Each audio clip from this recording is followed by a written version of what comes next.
നമസ്കാരം.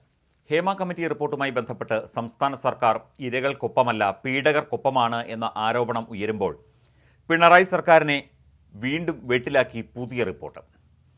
Times of India എന്ന പത്രത്തിൽ സായ് കിരൺ തയ്യാറാക്കിയ റിപ്പോർട്ട് സർക്കാരിനെ ശരിക്കും പ്രതിക്കൂട്ടിൽ നിർത്തുന്നതാണ്. ഹേമ കമ്മിറ്റി റിപ്പോർട്ട് പരിശോധിക്കാൻ അധികാരമുള്ള ഉന്നത പദവിയിൽ ഇരിക്കുന്ന മുതിർന്ന IAS ഉദ്യോഗസ്ഥൻ നിരവധി പീഡന ആരോപണങ്ങൾ നേരിടുന്നയാളാണ് എന്നാണ് റിപ്പോർട്ട് പറയുന്നത്. ജൂനിയർ വനിതാ IAS ഉദ്യോഗസ്ഥരോട് ഇയാൾ മോശമായി പെരുമാറി എന്ന് പരാതി ലഭിച്ചിരുന്നു. 2 ട്രെയിനികൾ ഉൾപ്പെടെ 3 വനിതാ IASകാരാണ് ഇയാൾക്കെതിരെ പരാതി നൽകിയിരുന്നത്. 2018 വെള്ളപ്പൊക്ക സമയത്ത് രാത്രികാലങ്ങളിൽ തന്നെ അനാവശ്യമായി ഫോണിൽ ചർച്ചയ്ക്ക് വിളിക്കുന്നത് അവസാനിപ്പിക്കണം എന്നാവശ്യപ്പെട്ട് ഒരു IAS ഉദ്യോഗസ്ഥ തന്നെ വാട്സാപ്പ് ഗ്രൂപ്പിൽ ഈ ഉദ്യോഗസ്ഥനെ പരസ്യമായി ശാസിച്ചിരുന്നു. 2019 തിരുവനന്തപുരത്തെ ഒരു അത്താഴ വിരുന്നിലും ഡച്ച് രാജാവിൻ്റെ കൊച്ചി സന്ദർശന വേളയിലും ഈ മുതിർന്ന IAS ഉദ്യോഗസ്ഥനെക്കുറിച്ച് മോശമായി പെരുമാറിയതിന് 2 IAS വനിതാ ട്രെയിനികൾ പരാതിപ്പെട്ടിരുന്നു. ഇവരുടെ പരാതി മസൂറിയിലെ IAS അക്കാഡമിയിൽ നിന്ന് മുഖ്യമന്ത്രിക്ക് അയച്ചു കൊടുത്തിരുന്നു. അന്നത്തെ IAS അസോസിയേഷനും ഈ ഉന്നതനെതിരെ പരാതി നൽകി. സെക്രട്ടേറിയറ്റിലെ 2 വനിതാ ജീവനക്കാരെ രാത്രിയിൽ അസമയത്ത് ഒരു മുതിർന്ന IASകാരൻ ഫോൺ ചെയ്യുന്നതായും പരാതി ലഭിച്ചിട്ടുണ്ടായിരുന്നു. കൂടാതെ IAS കൺഫർ ചെയ്ത് കിട്ടിയ മറ്റൊരു ഉദ്യോഗസ്ഥൻ്റെ പേരിൽ സ്ത്രീകളോട് മോശമായി പെരുമാറിയതിനെക്കുറിച്ച് വ്യക്തമായ റിപ്പോർട്ട് ഉണ്ടായിട്ടും ഇയാളെ ജില്ലാ കളക്ടറായി നിയമിച്ചതായും ആരോപണമുണ്ട്.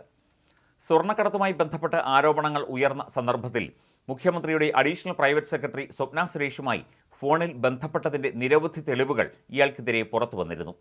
കൂടാതെ മുഖ്യമന്ത്രിയുടെ പൊളിറ്റിക്കൽ സെക്രട്ടറി 2011 ലൈംഗിക വിവാദത്തെ തുടർന്ന് പാർട്ടി പുറത്താക്കിയ വ്യക്തിയാണെന്നും ടൈംസ് ഓഫ് ഇന്ത്യയിലെ റിപ്പോർട്ടിൽ പറയുന്നു.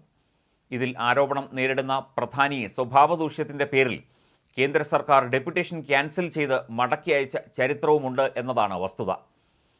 ആരോപണം നേരിടുന്നവർ ഉന്നതരാണെങ്കിൽ രക്ഷപ്പെടാൻ അവസരമൊരുങ്ങും എന്ന വിലയിരുത്തലാണ് ഈ സംഭവവികാസങ്ങൾ കേരളത്തിൽ ചർച്ചയാക്കുന്നത്. ഉയർന്ന ഉത്തരവാദിത്തപ്പെട്ട സ്ഥാനങ്ങളിൽ ഇരിക്കുന്നവർ മാന്യമല്ലാതെ സഹപ്രവർത്തകരോടും സ്ത്രീകളോടും പെരുമാറുന്ന രീതി ഒട്ടും ആശാസ്യമല്ല. സിനിമാ രംഗത്ത് മാത്രമല്ല, പല തൊഴിൽ മേഖലകളിലും ഇത്തരം പ്രശ്നങ്ങൾ, പ്രതിസന്ധികൾ ഒക്കെ തന്നെ സ്ത്രീകൾ നേരിടുന്നതായുള്ള റിപ്പോർട്ടുകളാണ് പുറത്തു വന്നുകൊണ്ടിരിക്കുന്നത്. എല്ലാ തൊഴിൽ മേഖലയിലും സുരക്ഷിതമായി സമാധാനത്തോടെ സ്ത്രീകൾക്ക് ജോലി ചെയ്യാൻ അവസരമുണ്ടാക്കി കൊടുക്കേണ്ട ഉത്തരവാദിത്തം സംസ്ഥാന സർക്കാരിന് തന്നെയാണ്. അതുപോലെ നിയമ സംവിധാനത്തിൽ അധികാരത്തിൽ ഇരിക്കുന്നവർക്കും. IAS IPS തലങ്ങളിൽ വരെ സ്ത്രീകൾ സുരക്ഷിതരല്ല എന്ന സൂചനകളാണ് ഇത്തരം റിപ്പോർട്ടുകൾ നൽകുന്നത്. മനസമാധാനത്തോടെയും ധൈര്യത്തോടെയും വ്യക്തമായി സ്വന്തം ഉത്തരവാദിത്വം നിറവേറ്റാൻ സ്ത്രീകൾക്ക് പലപ്പോഴും സാധിക്കാത്തത് ഇത്തരം മാനസിക ശാരീരിക പീഡനങ്ങൾ കൊണ്ടാണ് എന്നതാണ് വ്യക്തമാകുന്നത്. ഉയർന്ന ഉദ്യോഗസ്ഥർ എന്ത് ചെയ്താലും അത് അതേപടി അനുസരിക്കണം, അല്ലെങ്കിൽ അവർ വരച്ച വഴിയെ സഞ്ചരിക്കണം എന്നൊക്കെയുള്ളത് പഴയകാലത്തെ ചിന്തകളാണ്.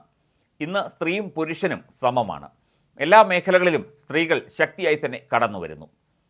പക്ഷേ അവരെ ശാരീരികവും മാനസികവുമായി ബുദ്ധിമുട്ടിക്കുന്ന രീതി മുതിർന്ന ഉദ്യോഗസ്ഥർ നിർത്തണം.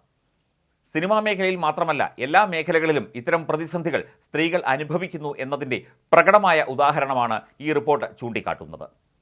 മുതിർന്ന IAS ഉദ്യോഗസ്ഥരിൽ നിന്ന്, അതുപോലെ തന്നെ ഭരണസ്ഥാനത്ത് ഇരിക്കുന്നവരിൽ നിന്ന് ഒക്കെ തന്നെ പല രീതിയിലുള്ള ശാരീരിക മാനസിക പീഡനങ്ങൾ സ്ത്രീകൾ അനുഭവിക്കുന്ന വാർത്തകൾ നേരത്തെ തന്നെ റിപ്പോർട്ട് ചെയ്യപ്പെട്ടിരുന്നു. വർഷങ്ങൾക്ക് മുൻപ് ഒരു മുൻ മന്ത്രി ഒരു മുതിർന്ന IAS ഉദ്യോഗസ്ഥയോട് വളരെ മോശമായി പെരുമാറിയതും വലിയ വാർത്തയായിരുന്നു. ആ സ്ഥിതിക്ക് മാറ്റമുണ്ടായി എന്ന് ചിന്തിക്കുന്ന സമയത്താണ് ഇത്തരം റിപ്പോർട്ടുകളും സ്ത്രീകൾക്ക് എതിരെയുള്ള അതിക്രമങ്ങളും റിപ്പോർട്ട് ചെയ്യപ്പെടുന്നത്.